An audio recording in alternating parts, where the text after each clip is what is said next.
Maybe I should put the timer on. Keep myself in track. No, it's okay. I've got one for you too. Okay.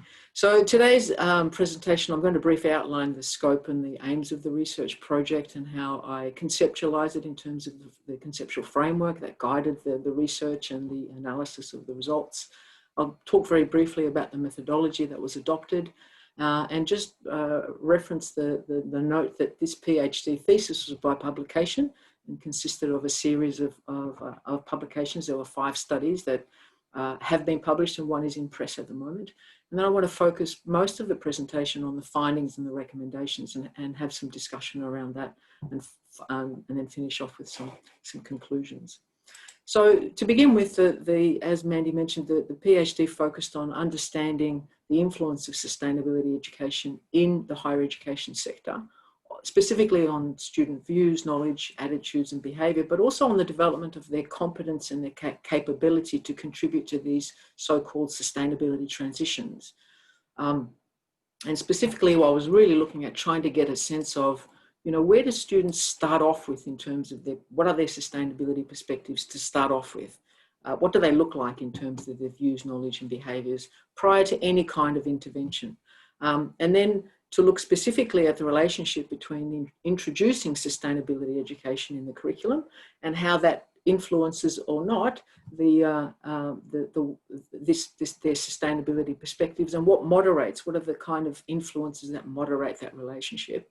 And then I focused, the third aim was to focus on transformative learning in sustainability education and to see what might moderate or influence or facilitate that type of learning.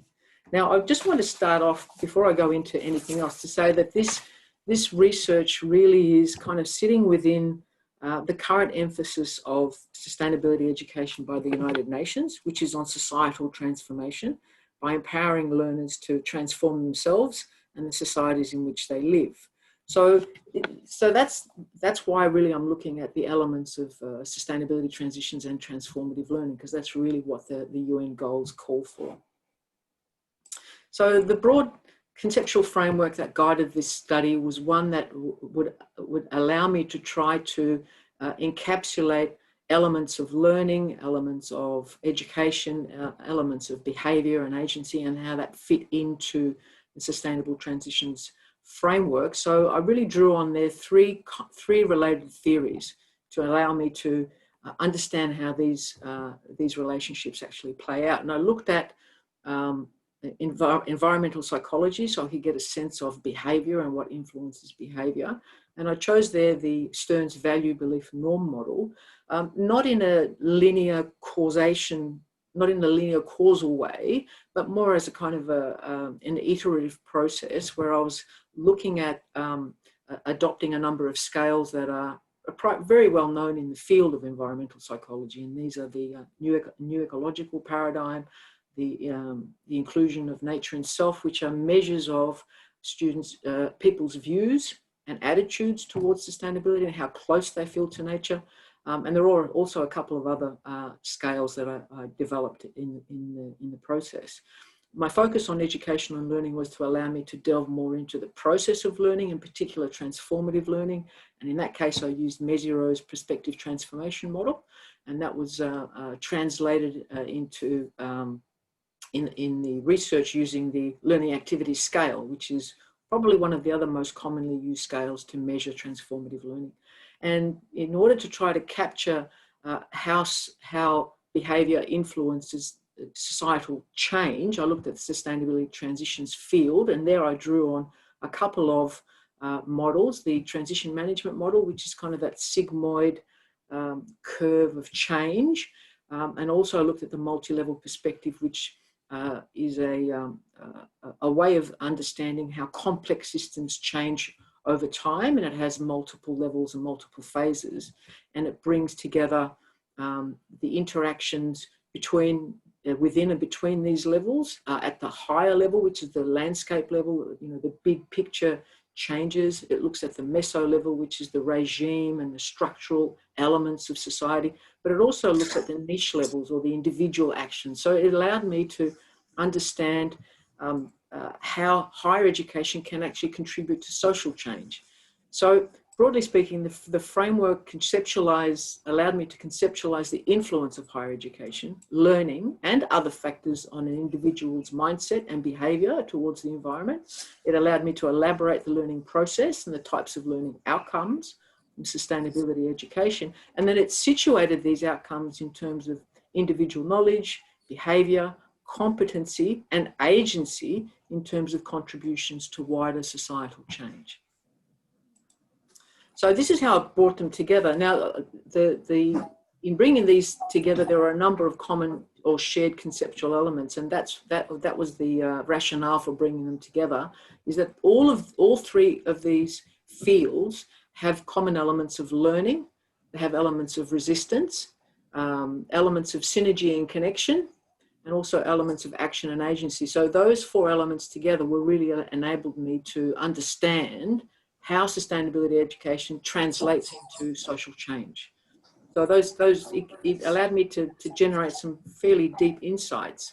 Now, I hope you can see my pointer there, the arrow, but in environmental behavior as it was conceptualized in the VBN model, looks at behavior according to four groups of behavior, kind of personal or private sphere behavioral change, looks at passive acceptance of public policies, it looks at low commitment, active citizenship, but it also looks at committed public activism and as well as behavior in organizations. And all of these forms of behavior or actions feed into and contribute to sustainability transitions, either in a passive way or in an active way, but they all contribute to societal change.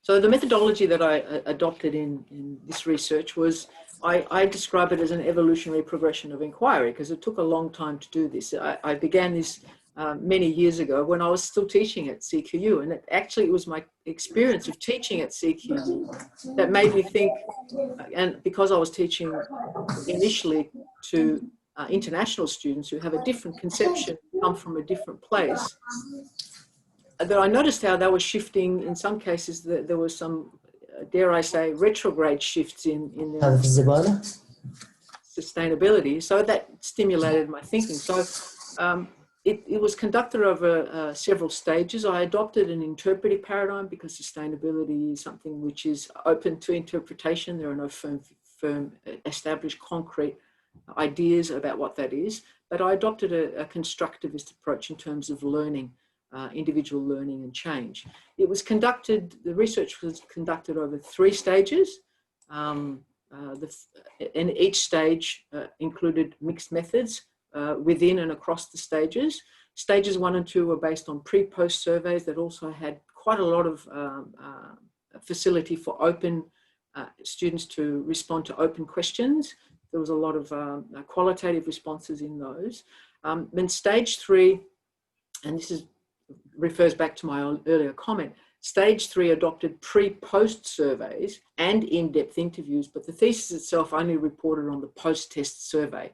But that too included quite a lot of open questions and open responses that allowed us to kind of delve a little bit further into what the students were saying. And because it was conducted in stages, each time we went to the next stage, it was informed by what we'd learned from the earlier stages, and the methods were adapted and the surveys were adapted, and the way in which engagement was done was adapted from one phase to the next. So it was very much a learning journey all the way through.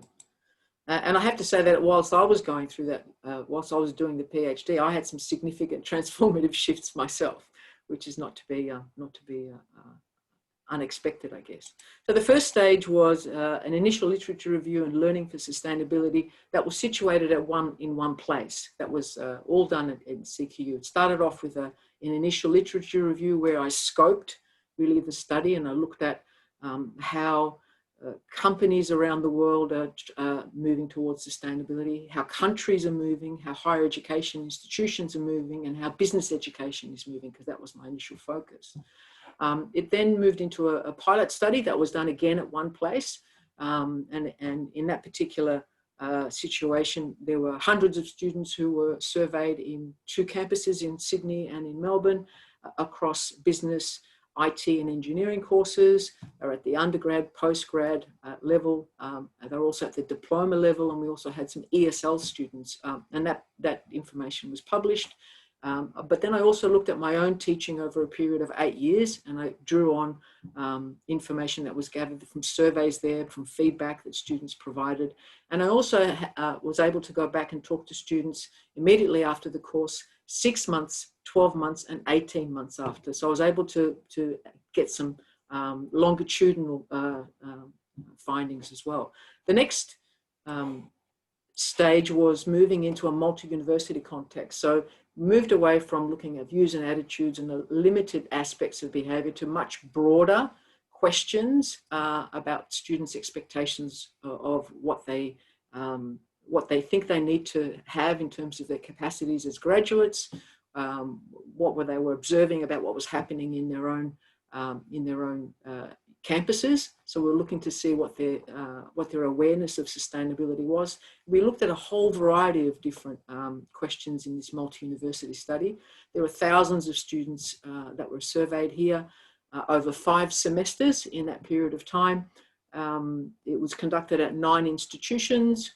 7 were in Australia, 1 in Malaysia, 1 in Italy, and it covered a wide range of disciplines, including engineering, architecture, dental health, business, economics, social sciences, environmental sciences, quite a wide range of disciplines. And that's been published. And the final stage was based on the results of the earlier 2 stages. We noticed that there was some shifts in students who did dedicated courses. So they're the ones that we chose to do a transformative learning study. And we specifically focused on 2 specialist sustainability education units at 2 universities. One was at USQ and the other one was at La Trobe University. So they were completed in 2017, and that's now currently in press. So let's go to the, how am I going for time? You're going fine. Oh, good. Okay, I haven't wasted too much time in the front end. Okay. All right, thank you. Thanks, Mandy. I didn't want to spend too much time at the front end. This is the bit here that I really wanted to focus very much on. So based on all of those studies over that long period of time, quantitative and qualitative, what were some of the key themes that came out? And there were 8 key themes that came out, and I'll talk to each of these in a bit more detail now. And what I'll do is I won't separate the findings from the recommendations en masse. I'll do them as I go along, if that's okay. All right, so the key themes. The first one is that there are significant not surprising, I think, to anybody really, but there are significant challenges to implementing sustainability education in higher education. And this is based on not just my own research in the preliminary literature review, but also in my ongoing research as I was going through. And that's really about, I've called it the context of contexts. So I'll talk a little bit more about that as we go. The second relates to what the learning outcomes were in terms of sustainability education in the higher educational setting. And before I move on to the third one, the challenges of implementing sustainability education in higher education is the reason why we have an ad hoc approach, and I'll talk a little bit more about that, what that means. So I'm just having problems with the mouse. The third main finding is that holistic sustainability is an extremely challenging concept, one that could be considered a liminal idea, that students need to cross the liminal threshold to really understand holistic sustainability, and that is an extremely challenging concept for students that we found in the research. Fourth main finding is that there were some sustainability competencies developed, but those were very much influenced by the context, and there was strong evidence of resistance and the importance of motivation. Fifth main finding is that, not surprisingly, sustainability education really is part of very much of a total learning system, and it's about students being able to connect the dots, and I'll talk a bit more about what the findings were there. Sixth one is that is the results in terms of how sustainability education impacted on students' personal behaviour and on their agency. And here we're talking about their agency in a personal sense, but also in a professional sense. Second last finding was that the importance of maintaining optimism for social change, and whether it's presented as a problem or an opportunity. And this is something that was found in terms of not just the literature that sits around this space, but also in terms of what the students are saying to us. And the last main area that I'd like to focus on is this cascade of chasms that exists between what the UN is suggesting might be possible through sustainability education and what we're actually finding in research. And that really comes down to, in my view, comes down to this free choice approach to learning and agencies in sustainability transitions. So let me go through each of these one by one. The first one is the challenges of implementing sustainability education are well known. And they're affected by a wide variety of influences at that landscape level, that broad level, also at that meso level, the regime level, the regime here being the regime of higher education, how it's structured, how it's funded, how faculties more or less decide what and how they're going to develop their offerings, their educational offerings. And also on the educators themselves. So I'll go a little bit more into that. So there are a number of challenges to implementing sustainability education in a classroom, and these are, I've separated these into external and internal challenges. The external challenges relate to the fact that sustainability education is still very much a strongly contested topic in higher education in this space. And even though we have a wide variety of declarations and agreements and promises across the higher education sector, that doesn't appear to be translating into concrete educational programs that do include sustainability across the programs. So there are real challenges, and this area of contestation is still very much affecting the way sustainability education is implemented in higher education. So in effect, there's a lack of political leadership within the higher education sector to promote this and to provision this and to enable this to occur. But also within individual higher education institutions, there's a lack of academic leadership in terms of promoting and promulgating sustainability education. In effect, what this does is it leaves it up to the individual academics to decide how, when and where they're going to include sustainability. They have become, in effect, the main gatekeepers of sustainability education across the higher education sector, at least in Australia, but also in many other countries around the world. And recent research that's been published in the last few years reinforces that higher education is still, when I talk about that sigmoid curve, it's still in that kind of takeoff phase. It hasn't really accelerated up the curve. It's still very much kind of positioning itself to how it might accelerate the development of sustainability education. So the academics who do include sustainability education in their courses do so based on their personal values, their own motivations, and their own capabilities to do so. And even when they do sometimes try to introduce sustainability education within their courses and programs, they're still constrained by the requirements and the policies within their own faculty. They have to align with the disciplinary traditions, professional bodies and sectoral organisations. So there's a lack of coherence or alignment from the academic right through to the sectoral organisations and what's required there. But beyond what happens before we get to the teaching context, we've also got the learning context where there are some challenges, and these challenges from the students at the level of the student and the learner have to do with heterogeneity in personal values. Not surprising that there is a huge variety of differences in personal values and also in their conceptions of sustainability. So the starting point is very different for students when they come into even the same classroom. But more importantly, there's a real lack of intrinsic motivation. And based on the way sustainability education is taught, there's a lack of extrinsic motivation as well. And many students who were surveyed saw a very low perceived relevance of sustainability to their studies. So it wasn't situated within their study. It was something that was seen as an add-on, an extra, a nice to have, but not necessarily something that was regarded as being required or really important. There's also really strong resistance to the whole idea of holistic sustainability. But in addition to that, there was resistance to active learning for many students, particularly in the sciences, resistant to the idea of creating knowledge or to actively participating in the learning process, but more importantly to critical reflection, not just on the material that they're learning, but also on critical self-reflection. And these are all really important parts of transformative learning, as was earlier said, in terms of trying to get that transformative change at the personal level and at the social level.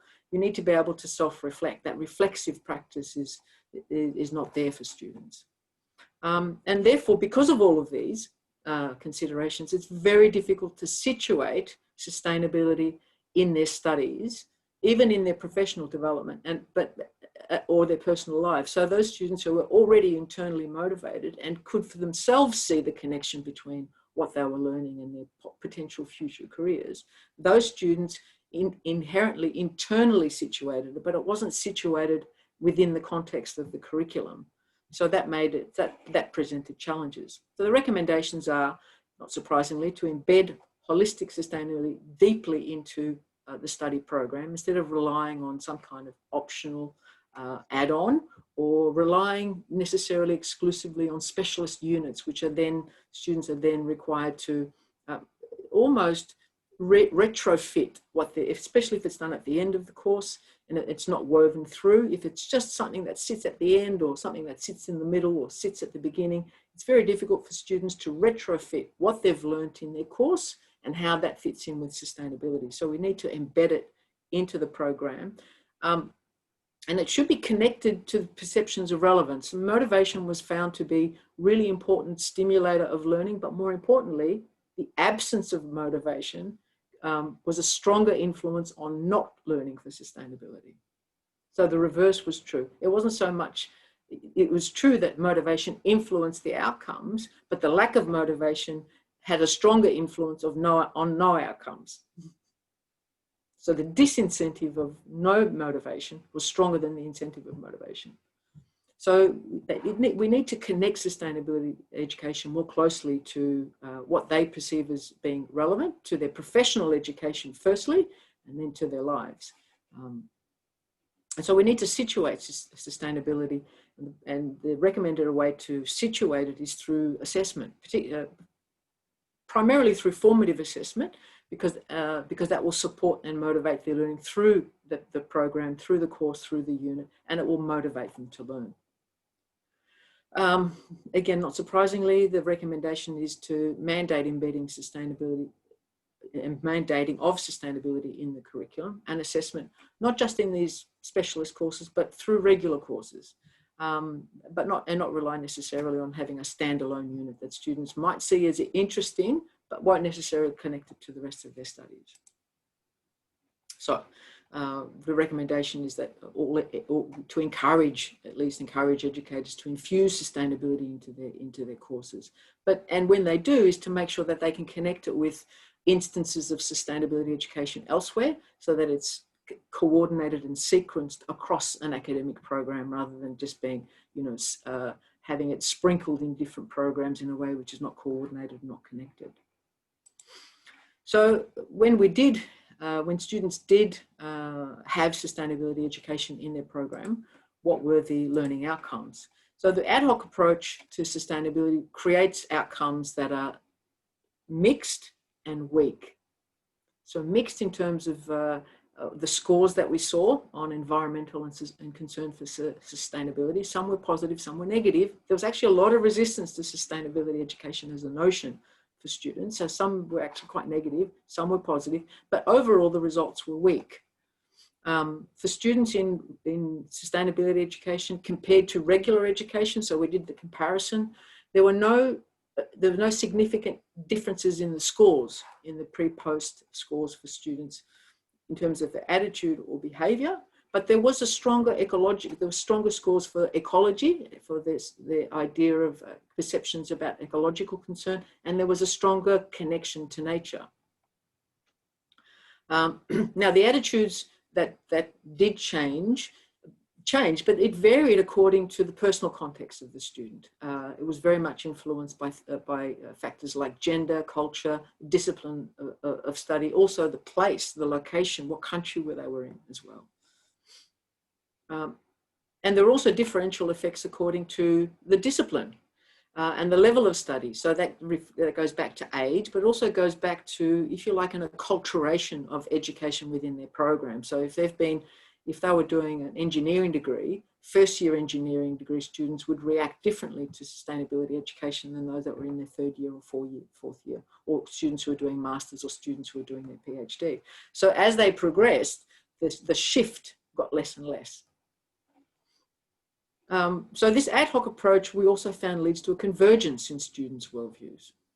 What do I mean by convergence? So we had, if the scores were quite varied at the beginning, what we saw was that as a result of sustainability education across the studies, we see this convergence. So there's a leveling out. And I think I remember reading one of Alan's papers about that might be actually being one of the goals, is to actually get a convergence of views. There is a convergence of views, but what it's converging towards is this notion of weak sustainability, which is more or less, the business as usual approach. And this convergence of views is towards ecological modernization. Now, for those of you who've got environmental education background or a sustainability background, this ecological modernization perspective is one that says, basically, it's an instrumental approach that relies on faith in human ingenuity to develop technical solutions and technological solutions to overcome what are perceived as constraints to nature, problems with ecosystems, and problems with also with social systems. But this ecological modernization approach says we keep our systems in place, but we modify them, we revise them. So it's not a revolutionary approach, it's a slow reform approach. It tends to be indicative of technical learning and instrumental rather than transgressive or transformative learning, which we know is what's required to challenge some of the structures, the disciplinary, institutional and social structures that we need to get broader, more transformative change in society. And it tends to reinforce the notion of modernity, and it facilitates a more incremental or tempered process of change and weaker sustainability outcomes. A bit of press on.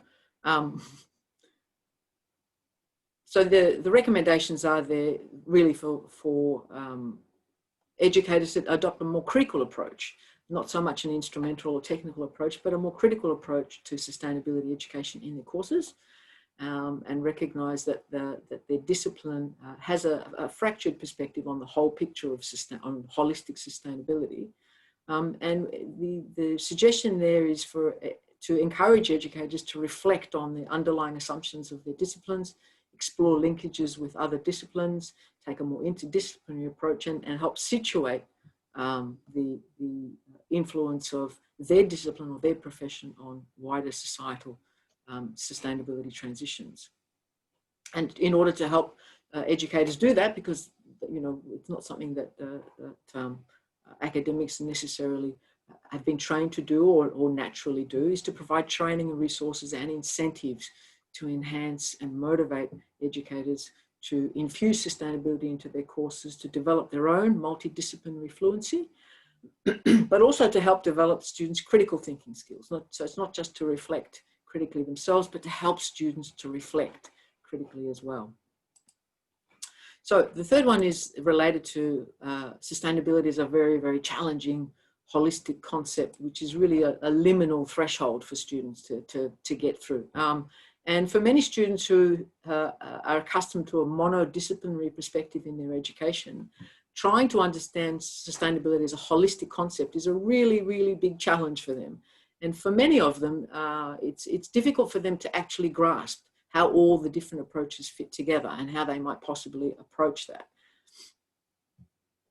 And the way that we teach it at the moment is we provide sustainability theories, but the complexity of those theories and translating them to real world wicked problems often results for students in cognitive overload. And there is one of the three main areas of resistance, is that this is too hard, can't understand it, and they really struggle with it. And in addition to, having a resistance to being, having this cognitive overload in terms of the material, there's also this resistance to critical self-reflection and critical reflection. And that also causes discomfort and disorientation. So we've got to be really careful when we teach sustainability, is to make sure that we can help shepherd students through this, or navigate them through this really difficult period. I think that's 30 minutes. It is, that's fine, but keep going. You've got some more findings to unpack, so happy for you to go another 5 or 10 minutes, and then we can have 15 minutes to discuss. I'll do this very quickly. Holistic sustainability produced a wide range of learning outcomes across those domains, but it was dominated by instrumental learning about sustainability and technical solutions. Where sustainability learning was found to occur, we found that it occurred where students actually got through that threshold. We found that it occurred when there was support by the teachers or friends or partners for them to be able to discuss their difficulties and discomfort, providing them with a wide range of educational resources for them to undertake their own research and explore how sustainability fits together in a multidisciplinary perspective, and for them to go off and create solutions that then allowed them to situate the learning to themselves. So recommendations is that we need to scaffold students' capacity for this critical thinking and self-reflection. And to avoid this cognitive overload is to adopt this guided discovery method of learning, which combines guided learning to help them understand the critical theoretical frameworks around sustainability, to help them construct their scheme, if you like, of sustainability, but then adopt discovery learning for them to go off and transfer what they've learned through self-discovery and practical outcomes. And to provide a wide range of resources and learning activities for them to look at real-world case studies. For example, let's look at some of these niches in the sustainability transitions framework. Let's look and see where experiments are occurring, where businesses are actually adopting sustainability, where groups and governments and sectors are adopting it. And to do that through things like work-integrated learning, immersion. We've got plenty of projects at MSDI and a whole variety of other Monash University initiatives, social learning, community work, whatever that is, just to situate their learning in a real world context. Now, motivation and resistance, really, really important things. To develop sustainability competencies, and we can do that, we need to get through this motivation and resistance. But we did see the development of certain professional competencies for sustainability, and these skills included things like enhanced problem solving through considered learning, systems thinking and wicked problems, teamwork, understanding themselves and others better, and knowing some of the process of influencing social change. As I mentioned, motivation was a critical influence as an antecedent, a moderating variable, and as an objective. So the recommendation here is for educators to focus on professional competence for students in terms of sustainability, focusing on some of those skill areas and focusing on specific disciplinary competencies so that we can build their students' professional agency rather than focusing on their personal agency in action. Connecting the dots was really about understanding that sustainability education is very much part of a total learning system. It's a holistic process. What we found is that repetition and connection had an accretive effect on students' learning, and it also enabled them. What we noticed was that the more they were exposed to it, the deeper the learning was and the more active they became. So there's this synergistic effect, not only through repetition and connection, but that the students were able to connect what they were doing in that course with what was happening in their life world, but also with what was part of their lived experience. So sustainability was very much part of a lifelong learning, whole system learning, if you like, and that came up a lot in the results. So, and the other thing that came up was that deeper learning is motivated when students connect, when students make the connection to their life. So any opportunity we can to help them connect to their personal or professional lives is really important. And educators should consider this when they frame their sustainability education endeavours and think about the synergistic effects across time and space. I've mentioned that real world,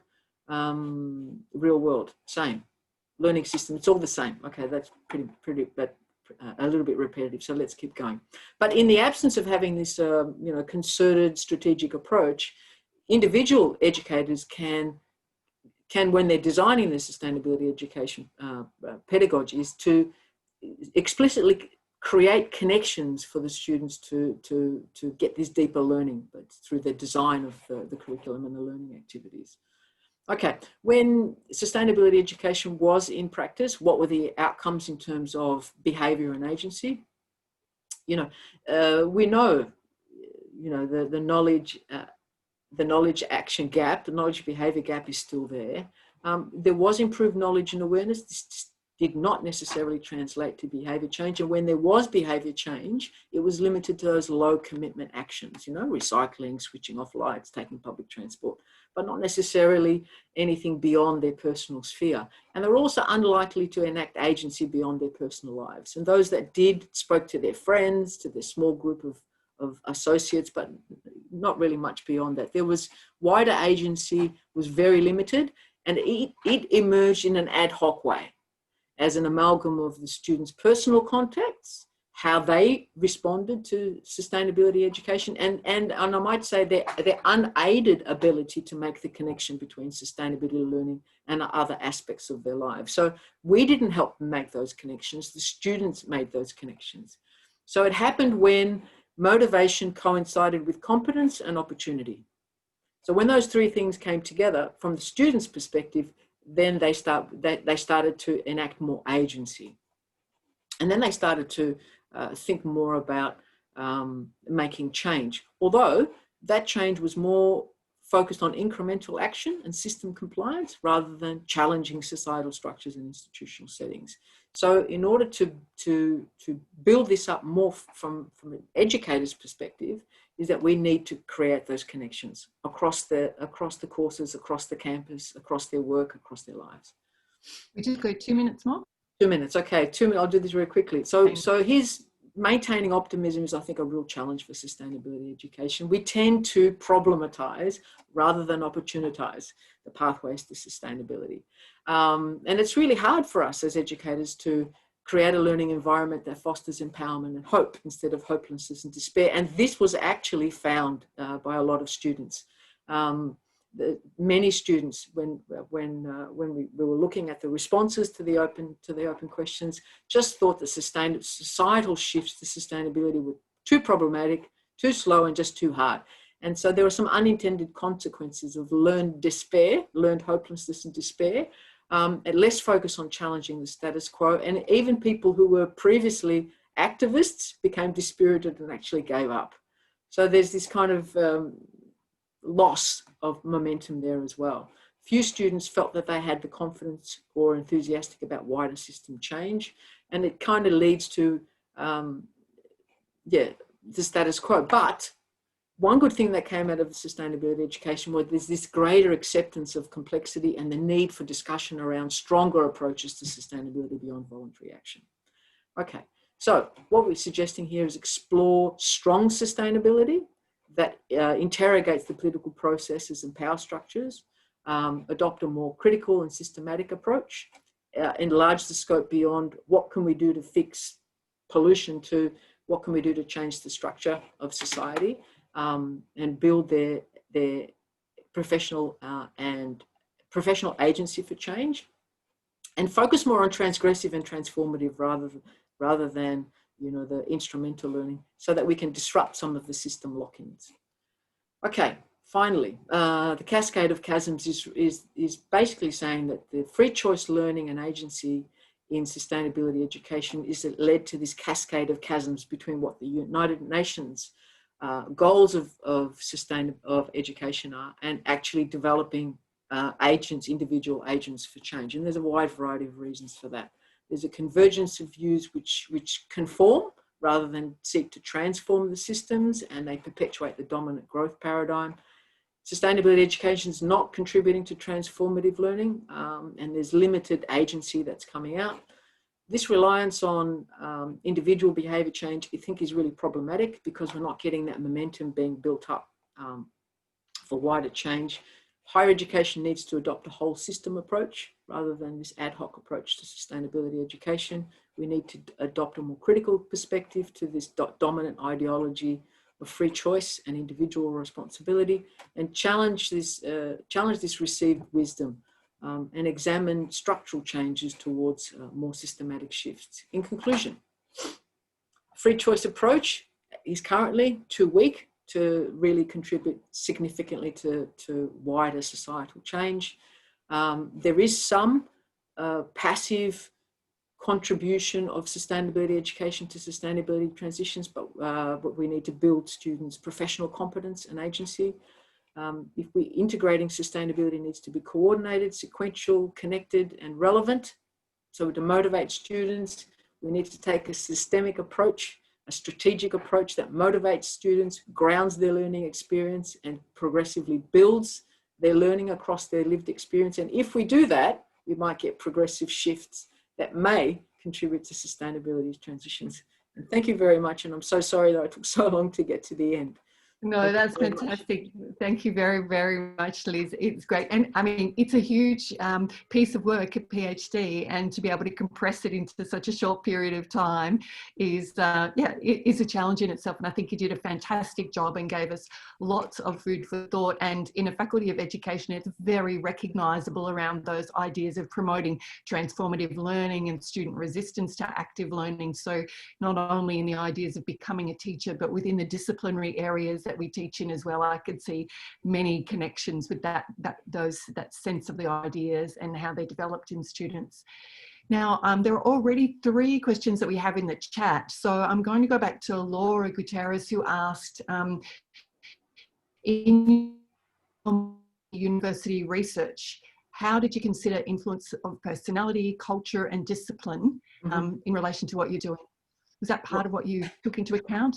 Yeah, well, personality is a tricky one, but I did look at, I guess the personality was kind of picked up in looking at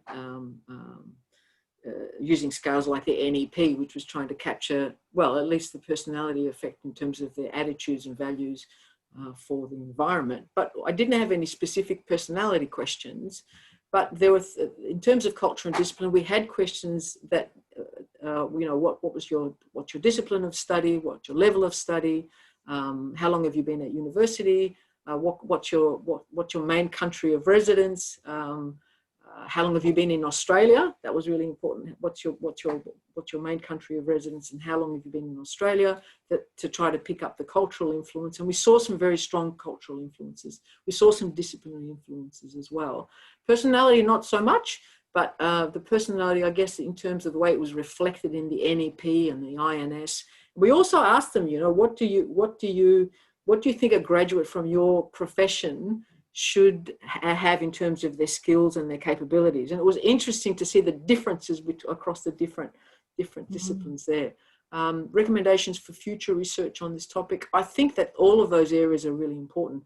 So far, there's no clear-cut distinction between, you know, in a definitive way between culture, discipline, attitudes and behavior. It is very much an amalgam of those things in terms of how behavior is affected, but I would still put those into any kind of research because there are in some cases there are strong differences. And Annabelle's picked up on that to say, could teacher identity be considered as a personality trait? Annabelle, do you want to I'm not sure elaborate on that a little bit? Yeah. I'll just turn your mic on. Oh, sorry, you're still muted. Would it be something that transcends cultural differences? So sorry, so is your question about identity be considered as a personality trait that could transcend cultural differences? Teacher identity transcending cultural differences. Teacher identity as if, you know, passionate about sustainability. Oh, right. You know, it's interesting. I'll go back to what I was saying about the learning system. And in that learning system, you know, sustainability is part of a learning system. That learning system consists of the teaching contexts. So that picks up the teacher identity. The learner context, which is, you know, the individual learner and what influences and helps create who they are, and then the wider system in which that learning is occurring. So the teacher identity certainly has an impact, but it doesn't necessarily overcome the differences in the learner context. So the learner context is just as important as the teaching and the teaching context.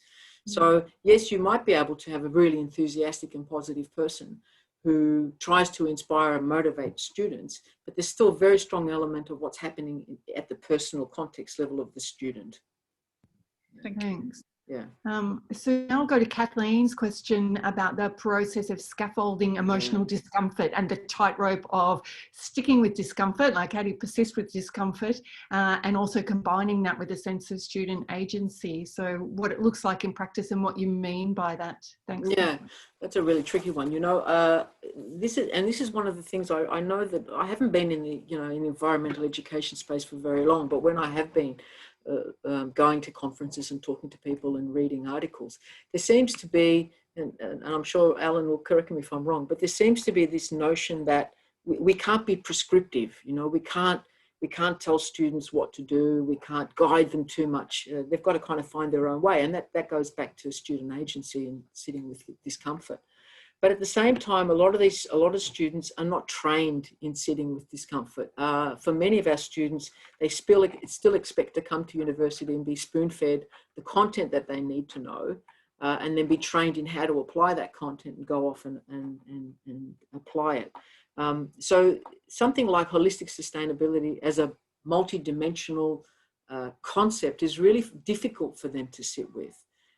And the process that I mentioned, that guided discovery process, seems to be the way of overcoming this kind of overload. It's not just a cognitive overload, but it's also an emotional overload for students and a psychological overload. So try to help them through that. The recommendation is to adopt this kind of guided discovery process, which helps them, but also empowers them, helps them get through that difficult cognitive first front end bit, and then empowers them and motivates them to go off and create solutions and create pathways. So that approach combines those two things: guided learning and discovery learning, which is kind of hand holding, and at the same time, you know, giving them the empowerment to go off and enact their agency to go and create new solutions and find new ways. So Liz, since you mentioned Alan in your comment, and I see Alan has a question here now. Alan, can I invite you to respond to what Liz has said? And also I think that connects in what you're talking about in terms of the development of the conceptual framework of the study. Yeah, thank you. Liz, that was really great as a presentation, and it confirms so many things that we know. In a way, it's quite depressing. Sorry. At the same time, I'm sorry, Alan. I was really depressed too for a long time. No, but I mean that's the reality of higher education, and partly that's why I've asked the question, because a lot of the stuff which you said in the recommendations and the findings in the second half of your recommendations were in arguably what good higher education should be. And so much of higher education reproduces unsustainability and a set of incompetencies to deal with the challenges which you're flagging. So given that, part of the reason I've asked that question is a lot of the assumptions about who learners are in universities in these studies often draws on the adult education transformative learning frameworks, which were developed largely in New York City in the 70s and 80s. And I just wonder whether we can move beyond those and come up with a theoretical framework or ideas or sensitivities which, say, your study has alerted us to, just in the way that you were able to trace out some of the combinations of things like how students feel disempowered or unmotivated and so on. So like with free choice learning, as a general concept, it's often used as a way of saying that will then tap into people's motivation to study what they're intrinsically motivated in, but it will only get them so far. If they do this as a team project, like in problem-based learning, quite often if they're tackling some kind of small-scale wicked problem, then they can see the point of working together as as adults, and the personal life stuff might be suspended until in their professional lives they can then make a difference. So you don't see it during higher education, before they've graduated, but 5 or 10 years later, that's when they've learnt the lesson. And it's about transforming their organisation, not just their own lives. So I know that's a long response, Mandy, and I apologise, Liz, but that's what I was trying to get at in posing that question, because I think it also picks up on some of the other things that others have asked. Yeah, and that's a really good point. And that's actually something that students have said. And anecdotally, in addition to this PhD, anecdotally, I've been keeping in touch with quite a lot of my students who I've been teaching over the years, you know, through various social media. And sometimes they come back to me years later and say, oh, guess what? I just wanted to let you know that I've become sustainability manager at Telstra, or I've adopted this sustainability program in my work or in my community or whatever. And I'm thinking, and I remember them in class that they weren't that engaged. They were kind of quiet, or they thought it was okay. And then later on, you see this opportunity meets competence meets motivation. And so when they come together, and perhaps it does happen later on in their lives, when they get a chance to put into practice what they've learned, because they're in that opportunity meets competence meets motivation. And I think that doing that in the classroom through group work has proved to be extremely effective. And that's what we've seen for the projects, the project work for quite a number of the units, where the students were giving feedback on their ability to learn together. And that was one of the professional sustainability competencies that came out, was the group work, was understanding other people's perspectives just from engaging in group work. I think that was really important. Meziro's framework is, whilst it's well known for its application at the individual level, transformative learning as a concept, and for me, transformative learning is not just at the individual level, but it's also at the broader organizational, community, and sectoral level. Even sectors can learn together and transform. That transformative learning it applies at different levels as well. Can we broaden? Meziro's framework has been challenged and it's been expanded and broadened by a number of people in the transformative learning field. And so there are theories that look at individual level learning, organizational learning, sectoral learning, and at different levels. Does that answer the question? I'm sorry, I think I rambled a little bit there, but that's really helpful, Liz. And I know it's really hard to make time in this, but I think it does get back to that question that sometimes to be truly radical, you will have to overthrow the whole system. And most people still want their salaries paid in universities, and that relies on fees. And students don't want to be too uncomfortable at university, because what's the point? And it's that kind of, that's part of the neoliberal complex in a way, which makes it really difficult to do these kinds of things. But instead of, to use Pink Floyd as an analogy, it's not another brick in the wall. Perhaps it's putting the seeds in the cracks, which is what sustainability education ends up doing for a lot of people. And then over time, that grows and breaks up the wall of how people see their lives. Anyway, apologies for the really crude analogy, but that's okay, because that's how I've always thought of it. I always remember thinking my PhD is not going to be another brick in the wall. I don't want, because I think the wall's in the wrong place. But anyway, that's just my view. Well, a nice way to finish then, and it's not to feel too depressed about the outcomes of the study, but as I said, it's very recognisable in teacher education, all the kinds of things that you're talking about.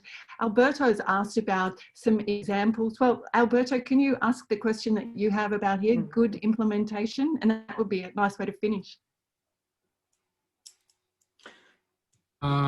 Just because I'm working on the higher education, I come up with ideas about what to make is to think about this sustainability for like being later teachers their own. But so I don't know what if they're going to work. If they work, if you can give an example for what you see as a good example for doing or acting as a promoter of this view. Okay. Sure. I think certainly the thing that really, really impressed me was the importance of motivation in stimulating and motivating the learning and inspiring and energizing. See, we can provide the tools, but the students provide the fuels. And it's only when we combine the fuels and the tools that we get transformative learning, because it is so difficult to transform. I mean, transformation takes energy. So the energy comes from them, and we give them the tools, but we can inspire that by, at the very beginning of whatever educational project you're involved in, is to have a conversation with students about, is sustainability important? And maybe have a debate, maybe have a group discussion, maybe get them to go out and do some research and come back. And so that whole idea of whether it's important or not establishes the motivation from the very beginning of your activity.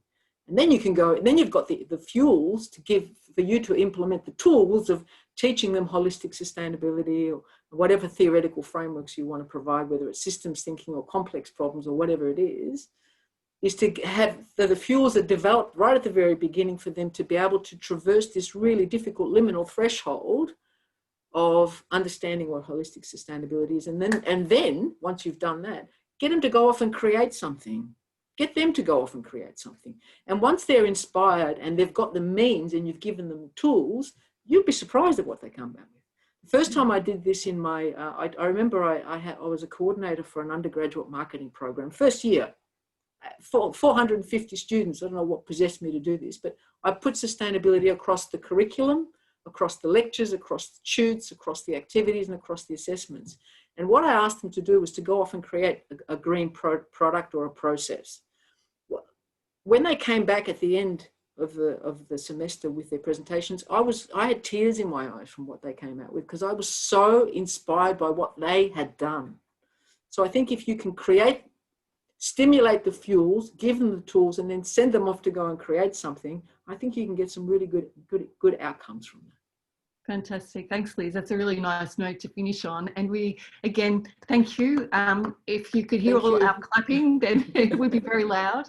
And we really, really appreciate this opportunity to open up the conversation with our faculty members. So it's great to see students and staff here helping give some insights into how a PhD is constructed, as well as the particular outcomes that you've come up with. So we look forward to more conversations with you, and we really appreciate you giving your time, and for everybody coming along, and to Sharon for organising this, and Alan. Thank you so much. So thanks everyone, and we'll look forward to seeing you again. We hope we can have some kind of a panel discussion or something to follow up now that you've presented these ideas here, which, as you can see, have a lot of resonance with our group.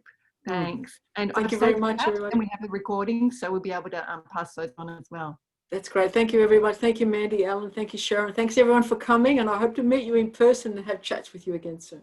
Great. Thanks. Have a nice day. Bye. Bye.